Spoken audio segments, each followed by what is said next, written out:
യുദ്ധാരംഭവും കുംഭകർണവധവും. വാനരസേനയും കണ്ടകമേ ബഹുമാനവും കൈക്കൊണ്ടിരിക്കും ദശാന്തരെ യുദ്ധത്തിനായി രജനീചര വീരരെ സത്വരം തത്ര വരുത്തി വാഴും വിധൗ വജ്രഹസ്താശിയിൽ പുക്കാൻ പ്രഹസ്തനും വജ്രദ്രംഷ്ട്രൻ തഥാ ദക്ഷിണദിക്കിലും ദുശ്ചവനാരിയാം മേഘനാഥൻ തഥാ പശ്ചിമഗോപുരദ്വാരി പുക്കീടിനാൻ മിത്രവർഗമാത്യഭൃത്ത ജനത്തോടും ഉത്തരദ്വാരി പുക്കാൻ ദശവക്ത്രനും നീലനും സേനയും പൂർവാദിഗോപുരേ ബാലിതനയനും ദക്ഷിണഗോപുരേ വായുതനയനും പശ്ചിമഗോപുരേ മായാമനുഷ്യനാമാധിനാരായണൻ മിത്രതനയ സൗമിത്രി വിഭീഷണ മിത്ര സംയുക്തനായി ഉത്തരദിക്കിലും യുദ്ധമുറപ്പിച്ചു. രാഘവരാവണ യുദ്ധം പ്രവൃത്തമായി വന്നു വിചിത്രമായി. ഗന്ധവാഹാത്മജൻ വന്ദിച്ചു ചൊല്ലിനാൻ പങ്ക്തിമുഖനോട് യുദ്ധത്തിനെന്നൂടെ കണ്ഠമേറിക്കൊണ്ടു നിന്നരുളിക്കൊള്ളുക കുണ്ഠതയെന്നീ കൊൽക ദശാസ്യനെ. മാരുതി ചൊന്നതു കേട്ടു രഘൂത്തമനാരൂഹ്യ തൽകണ്ഠദേശേ വിളങ്ങിനാൻ. ചൊന്നാൻ ദശാനനൻ തന്നോടു രാഘവൻ നിന്നെ അടുത്തു കാൺമാൻ കൊതിച്ചേൻ തുലോം.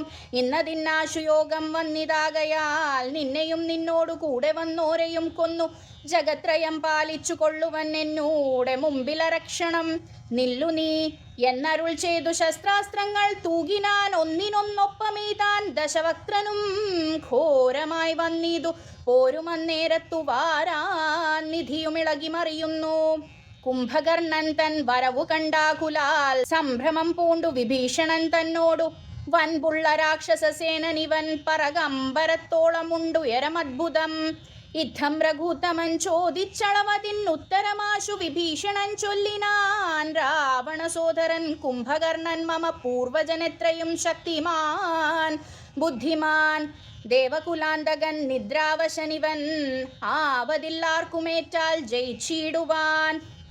വാമഹസ്തേ മഹാസാലവും കൈക്കൊണ്ടു രാമനോടേറ്റം അടുത്തു നിശാചരൻ ഇന്ദ്രാസ്ത്രമേതു ഖണ്ഡിച്ചാനതു വീണുമിന്ദ്രാരികൾ പലരും മരിച്ചിടിനാർ. ബദ്ധകോപത്തോടലറിയടുത്തീതു നക്തഞ്ചരാധിപൻ പിന്നെയും അന്നേരം അർദ്ധചന്ദ്രാകാരമായ രണ്ടമ്പു കൊണ്ടു തുംഗപാദങ്ങളും മുറിച്ചിടിനാൻ. വക്രവുമേറ്റം പിളർന്നു വിഴുങ്ങുവാൻ നക്തഞ്ചരേന്ദ്രൻ കുതിച്ചടുക്കും നേരം പത്രികൾ വായിൽ നിറച്ചു രഘൂത്തമൻ വൃത്താരി ദൈവതമായി വിളങ്ങിയിടിനോരാസ്ത്രമേതുത്തമാംഗത്തെയും ഖണ്ഡിച്ചു. വൃത്താരിതാനും തെളിഞ്ഞാനതു നേരം ഉത്തമാംഗം പുരദ്വാരി വീണു മുറിഞ്ഞ അബ്ധിയിൽ വീണിതു ദേഹവും അന്നേരം.